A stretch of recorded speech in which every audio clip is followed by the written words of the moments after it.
సంగీత్ గారు ఎలా ఉన్నారు? పిల్లలు ఎలా ఉన్నారు? ఎలా చదువుతున్నారు?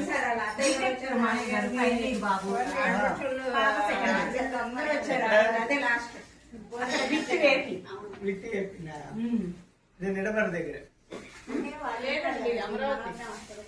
ఇటువైపు నిడమర దగ్గర ఏమో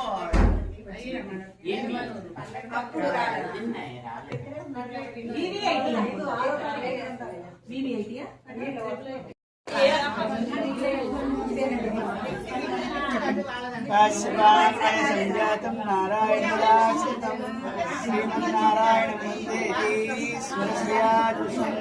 అశ్వరాచార్యులైన శ్రీ శ్రీ శ్రీ శ్రీమన్నారాయణ రామానుజ చిరంజీవి స్వామి వారి దివ్యచరణాల విందాలకు అనేక దాసోహాలు సమర్పించుకుంటూ ఆచార్యుల అనుగ్రహంతో ఈ సంవత్సరం శ్రీ ఆండాళ గోష్ఠి భవానీపురం విజయవాడ 12లో ఉన్నటువంటి వారు 14వ సంవత్సరం ధనుర్మాస తిరుప్పావై వ్రతాన్ని శ్రీ వ్రతాన్ని అత్యంత వైభవంగా ఇక్కడ ద్వారకామాయ అపార్ట్మెంట్లో ప్రారంభం చేశారు.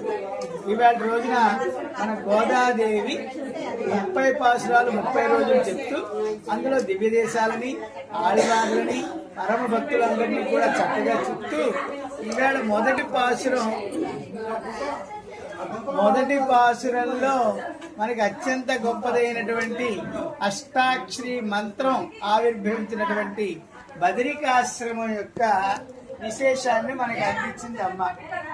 హిమాలయాల్లో ఉన్నటువంటి 7 శిఖరాల్లో ఉన్నటువంటి ఒక దివ్య దేశం, మంత్రరాజమైనటువంటి అష్టాక్షరి మంత్రం ఆవిర్భవించినటువంటి ప్రదేశంలో నారాయణనే నమక్కే అని నారాయణుడి యొక్క నామాన్ని కీర్తిస్తూ బదరికాశ్రమం అనే దివ్య దేశాన్ని వేళ అమ్మ మనందరికీ కూడా అందించింది. జై శ్రీమన్నారాయణ.